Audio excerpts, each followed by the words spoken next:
Thank you for attending the Week of Kindness. Coming up next is another powerful, impactful, amazing speaker. Get your notepad out, get your pen. Let's get ready and enjoy. And hello, Dr. Ed. Hi. I'm doing great. How about you? Welcome to the Week of Kindness and Gratitude. This is your first time here, isn't it? It is, and I Not just the love last. what you Not do. the last. Definitely Like, not the got a last. mission and Yeah. a vision that I absolutely love, and that's what enables us to pick your talk. So, guys, if you have a talk, if you have an idea, I mean, please submit the idea because things like that are not only do we do it through referral, but we also do through submissions. That's how we select our speakers. But Dr. Ann, you are a passionate educational coach and a leader who dedicates like your life to helping this situation in schools, make them safer, make them more welcoming, help the students. I'm stealing your thunder. Please tell us a little bit about what you're having fun with right now. No, you're doing a great job. I work with schools mostly, and I've worked in communities, with families, with human resource organizations, and I help school leaders and also community leaders create environments that are not just safe and supportive for the kids, but also for the staff, for teachers, for school administrators, because they're all really stressed out. COVID just kind of threw things at us that we would have never known how to do. But it was kind of a blessing in that it brought so many of these things around, trauma and school mental health and just challenges that schools have in general, as well as families, that, it brought it to the forefront so that we can't ignore this anymore. We can't act like it doesn't happen. And it's not something that if we just ignore it, it'll go away. And so I really help schools create kind of that environment. And I do it through training and coaching and helping them to look at what do they already have? How can they work smarter with what they already have? And then what are the gaps for filling in some of those holes? And so they just help to create that environment and break down silos. I'm a silo buster. One of my nicknames is also Spider Woman because I love to connect the dots. Schools often have so many different things and they're not always communicating with each other because they have different mandates and different things that they have to do. So I help them to kind of stop and look at what is it that we're doing well? What are those things that are working? So Right. So we've had, excuse me, a huge transition happening. In 2020 with the pandemic, of course, the kids were sent home. The yeah. parents were sent home. And all of a sudden you've got this brand new family dynamic that existed when boomers were around, And I don't think that a lot of the Gen Xers and the Gen Zs and even the next generation, whatever the next one is, I don't think the millennials, I don't think they were ready for that. To get back home, to plan meals, to take care of homeschooling, to not go to work. So that was a containment unit of stress right there on both the kids, and they've never spent that much time at home with their parents, right? Yeah. So what kind of advice did you give families to help deal with that? Yeah. And I have 5 grandchildren, so I'm actually a Gen Xer with 6 older siblings that are boomers, so I can understand all of that. And one of the things is that families and teachers, one of the first pieces of advice that I have is that we have to put our own oxygen masks on, that we cannot help kids unless we do that, unless we take care of ourselves. And for me, I had childhood trauma that impacted me and really created a lot of challenge. I had full-blown PTSD, but I was a kid I was an overachiever. I kept on trying to prove that there was nothing wrong with me. And, that's kind of how we did things. We just didn't talk about it, and we still do that.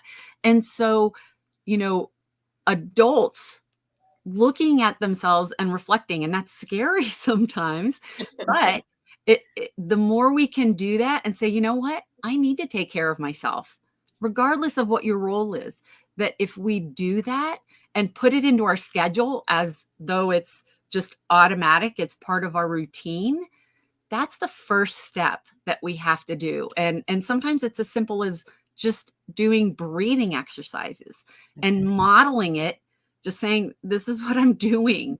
You can just do basic breathing in and holding it and breathing out, just doing movement, something, and just having fun. I think there was so much pressure to teach kids. And yes, we want to make sure we're helping kids to continue to learn. But if we're not actually addressing those social emotional needs of not just the kids, but the adults, there's no amount of learning that's ever going to happen. So it's take a break, take a breath.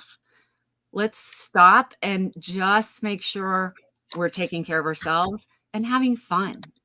So Yeah. really, really, really powerful, and those are easy to do. It's just, I've had to give people permission to do that. So that's kind of one of that first piece of advice that I always give. Yeah, that makes sense. So let me ask you this. So now you're kind of coming back over and you're helping the schools, and you've got multiple awards for doing that, and multiple certifications for doing that. So now that kids are back in school, by the way, did you find that they were like excited to get back to school? Oh yeah, yeah, and Yeah. teachers were too, because they were struggling with doing virtual learning and they missed their colleagues. Yeah. So The uh, interaction was important, yeah, and yeah, I saw that in my grandkids as well. It's like, hey, we're yeah, back. yeah. I'm away from mom and dad now. My mom and dad are driving me nuts. Yes, yes, and the parents were very happy too. So yeah, I've definitely seen. That's true. That's true because I mean, for so many of them, they well, the layoffs. That was the fear is if the company's been without me for a year, do they still need me? You Yeah, know. yeah, So yeah. you wrote a book called Yes. Shedding. Yep. Shedding Okay. Lies, Living Beyond Childhood Trauma. And it really is. So this book will be coming out in the next, actually, probably the next few weeks.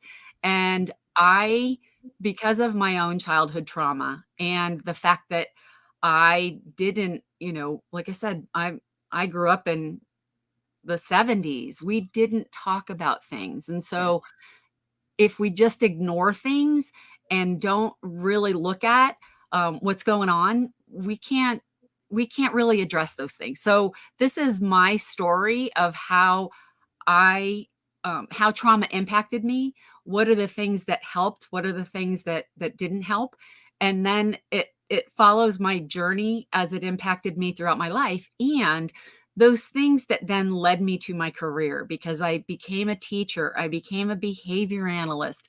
I wanted to learn how to help kids like me, and I got those kids who were struggling with the challenges Yeah. and with the emotions and behaviors. I just understood them because I remember my story really like it's a movie. I remember it really well. So the people who helped me, and then the things that I learned along the way, the lies that I told myself and that I bought into, and then what the real truth is. So it's led me to then help adults, because what I realized is that the adults, colleges don't necessarily teach a whole lot around mental health and trauma and even behavior management and problem behaviors. There's not as much as people would think. And so I've been very busy helping to support the teachers because I've been in that role as well. And I recognized how, I had that gift of actually understanding the kids and kind of understanding what they needed, so Yeah. that then I can also connect with the adults because I was in that role, and bridging that so that they had the tools to be able to support the kids. Because that's one of the things my family, and not just my family, society, we didn't talk about things. So people didn't have tools. A lot of adults do not have the tools to really be comfortable talking about some of these things. And it's not always just talking about your struggles. It's also learning skills to cope and how to have communication much more effectively, how to manage our own emotions, and how to set goals for ourselves so that we're constantly improving. So Right.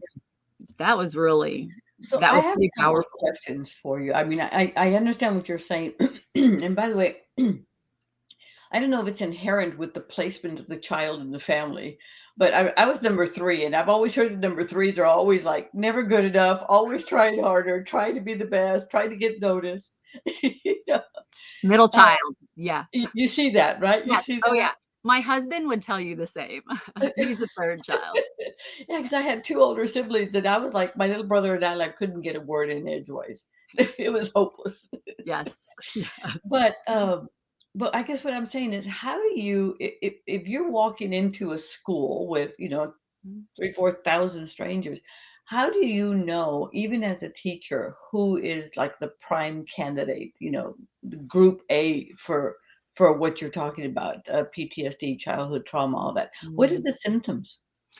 So some of the things now, there's a range of symptoms, but and I don't really train people on diagnosing. I help them to look at what are those red flags. So Yes. it Uh-huh. could be, we could see problem behaviors. It can be anger. It can be um, verbal outbursts.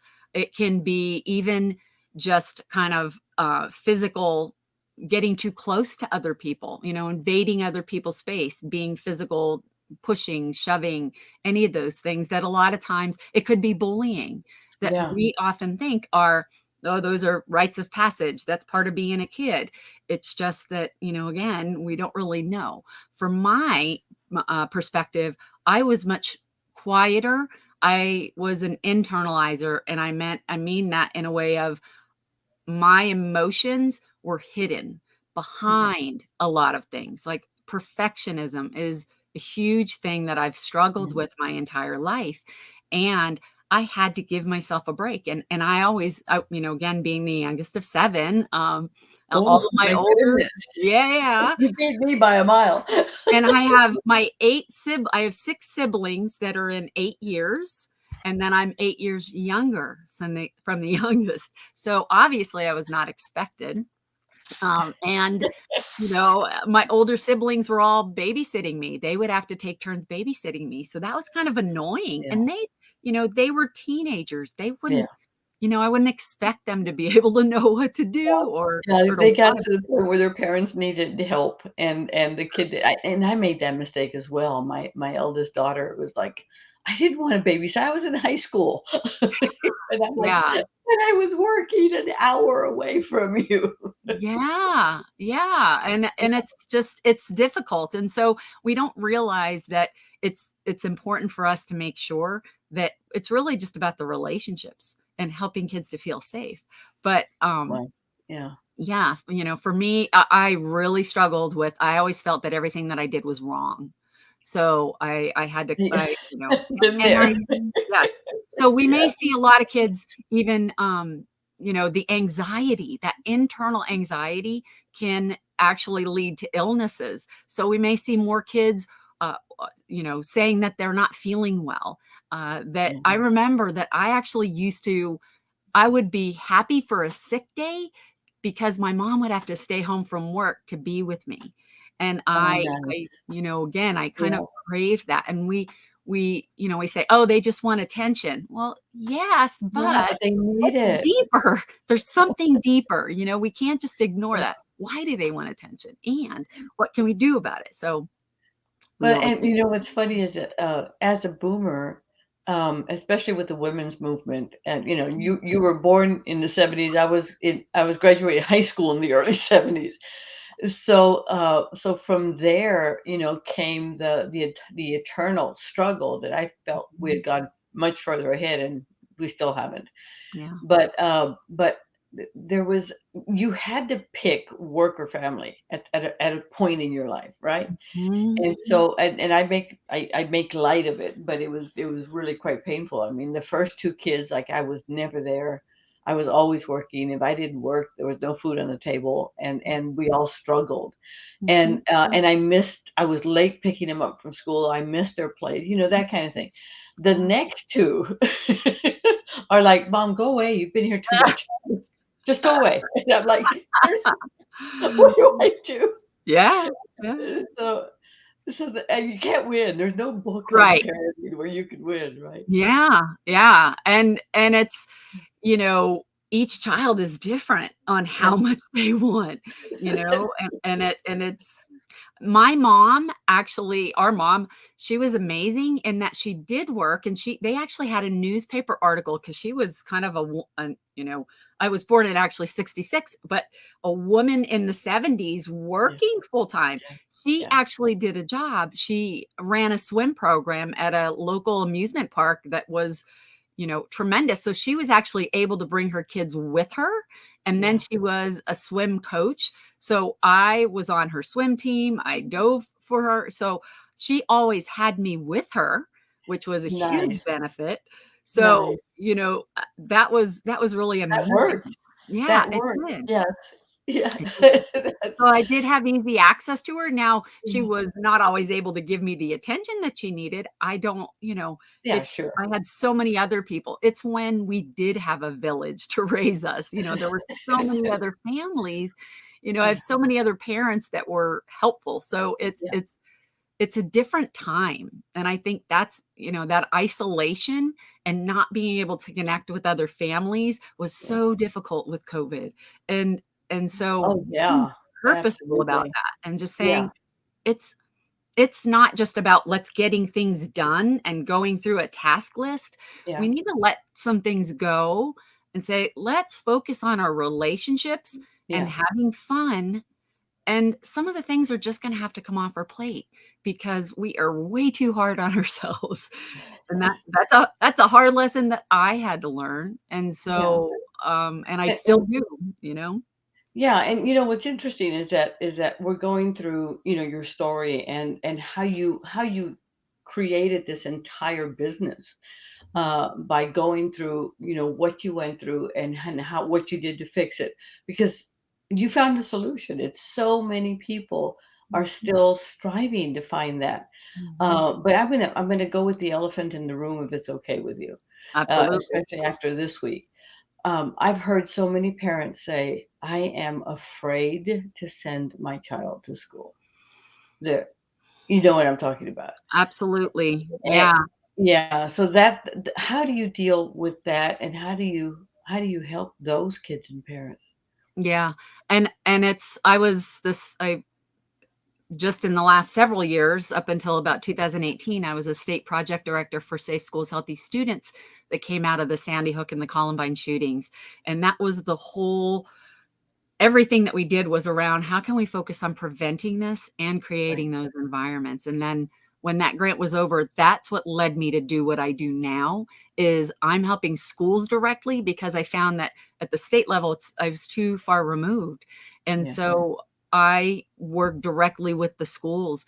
And it's not just about talking to families about helping them to feel safe. It's really, we have to think about creating that kind of a web or an infrastructure that supports all of those things. That's part of the problem is that we're not always communicating. So one of the first things that I help schools do is really set up communication plans, because that alone, when we're communicating with people and letting them know what is going on and giving them training, sometimes it's just Yeah. that understanding of what trauma is and what you can do about it. But having a transparency and having schools say to the families, look, we're committed to doing this. We don't all really, we're in uncharted territory in many ways. We want to work with you so that we can help you feel safe sending your kids to school, because that is, Yeah. and also offering alternatives such as virtual learning. And I know a lot of schools have done that.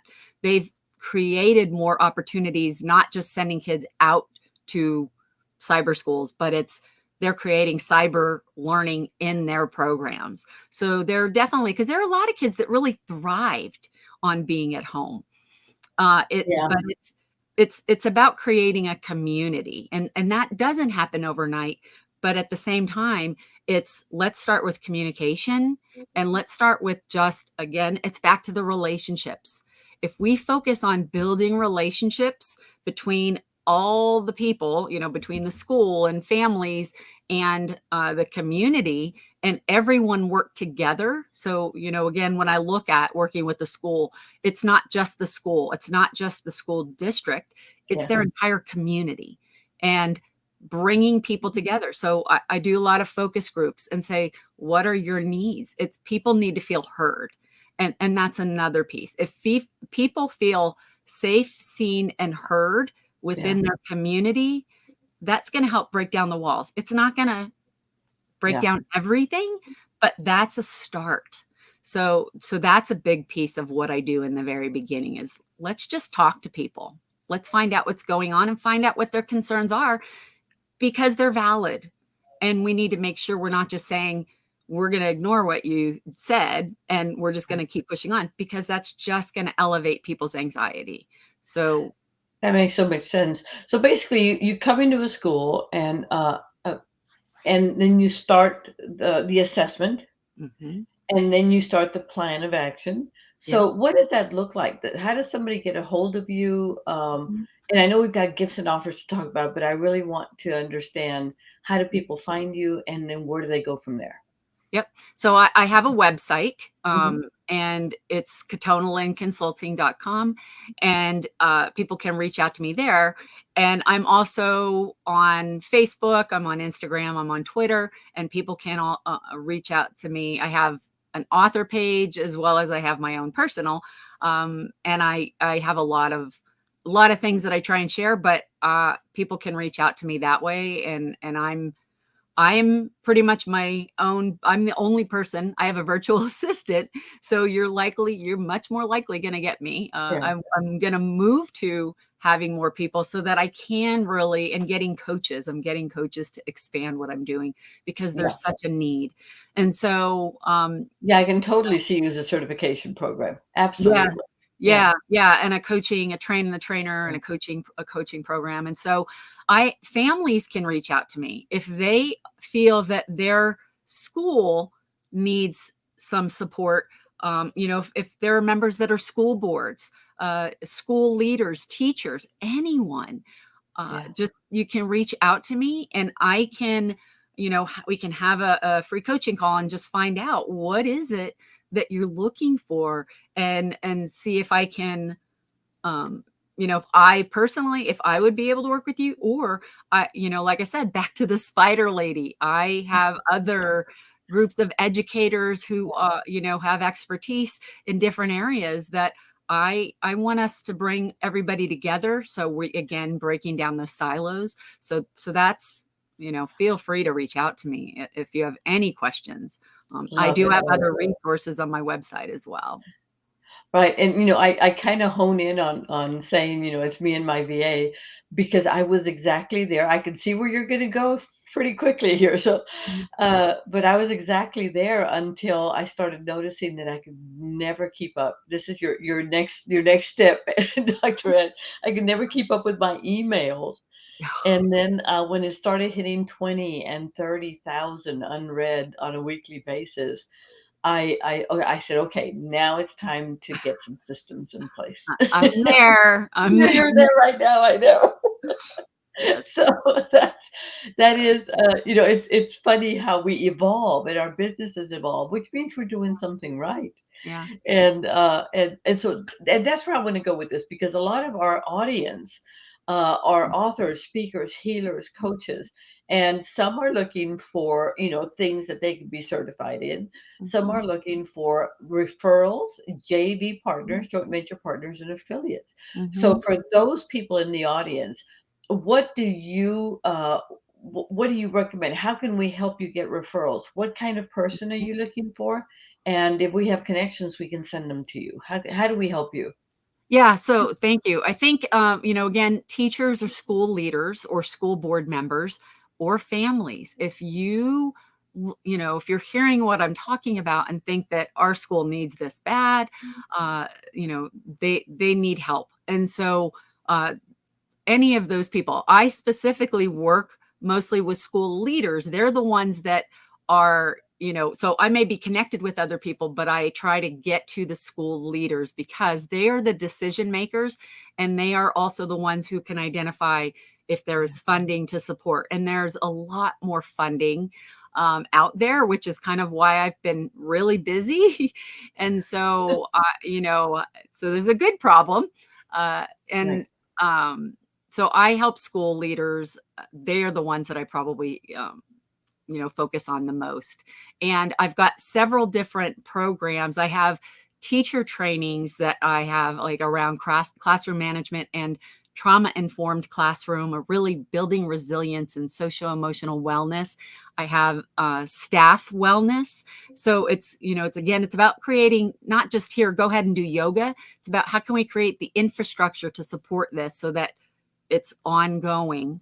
And I do Yeah. the same with school leaders. And so, like I said, if you are anyone, and if you have some things that you think would be very beneficial for me to share with schools, like I'm absolutely wanting to become more of an affiliate so that Mhm. I can share. It's that connecting the dots and helping schools and communities. So I work a lot with United Way, other nonprofit organizations that can help with connecting the dots. So those are just some of the ways, and you can always refer people to my website. And I love strategic partnerships. I love Yeah, me collaborating. too. Love it. So That's the best way for anything, us to grow. Yeah, you got it. You got yeah. it. Oh, and if you're interested, because my book is about to come out soon. I'm getting people for my launch team. So if you are interested, you can go onto my website. I have an author page and you can sign up, or on Facebook, and you can sign up to be on my launch team. You would get access to the book in advance. And there are some prizes that we're going to be sharing as we have an event coming up later in February. Once I get my final book launch date, then I will book that. But we're going to do an event, and I'll be doing a lot more live events with the book. So Yeah, follow. they're opening back up, and I look forward to meeting you and sharing a glass of wine with you on one of these live events. Absolutely. We gotta get played here. That would be Uh, awesome. I'd love it. Dr. And so we do have a gift giveaway, and you have a gift for everyone. Mhm. So folks, remember that the reason that you get a free ticket is because of speakers like Dr. Ann, sponsors that we owe so much to for helping us get you. Well, basically, we've got about 1,600 free tickets, and Mhm. so thanks to them. But we're also promoting a nonprofit called Better Vision for Children, and 10% of every single one of your VIP tickets, which is only $97, goes to Better Vision for Children. And on top of that, you get access to recordings, to gifts, and then you get the extra level of gift, the VIP gift, for only the VIP ticket holders. And you get to watch us for a year, and you can take notes and be as slow and deliberate as you want to be. You don't have to hurry through every episode to take notes. So, Dr. Ed, go ahead and tell me what your gift for everyone is. Yes. So my free gift is the 3 ultimate strategies to quiet the stress storm in your classroom, and it can apply at home because it's really about what are some of those things that you can do no matter what the environment. But this one is for the classroom. Same things apply at home. Thank you. That sounds wonderful. You guys, you need to download that. And then you've got a VIP gift. Yes, that one is healing After Crises, What's the Secret Sauce? And so that is a class that I've done, and the handouts, as well as there's a free coaching call, and also access to my book that will be coming out. So all of those things are part of the VIP. So, folks, what we do in the Week of Kindness and Gratitude is we want to introduce you to some phenomenal folks out there who spend their lives taking care of others and helping the world be a little bit better. Dr. Ann is a perfect example of one of our speakers and one of our mentors. So, if you have heard enough and you are ready to talk to Dr. Ann right now, Dr. Ann, what would be your offer to them? It is just reach out, and you have a lot of things that you already have in your toolbox, and I can help you to really connect the dots and make it work much more effectively. So just thank you so much for being a part of this. No, that's perfect. So you guys, you need to get a hold of Dr. Ann. You need to download her gifts. You need to upgrade to a VIP. That's easy. Easy peasy. 1, 2, 3. And then you need to find out how you can help and how we could work with Dr. Ann. Dr. Ann, thank you so much. Dr. Lisa's back. I'm surrounded by doctors. Dr. Ann, last words that you'd like to leave the audience with? Just always remember to put your oxygen mask on first. Wow. I hope you enjoyed that just as much as I did. Thank you so much for all of that great information. Hey, we're not done yet, so just relax. We're going to continue on with our next speaker in just a few moments.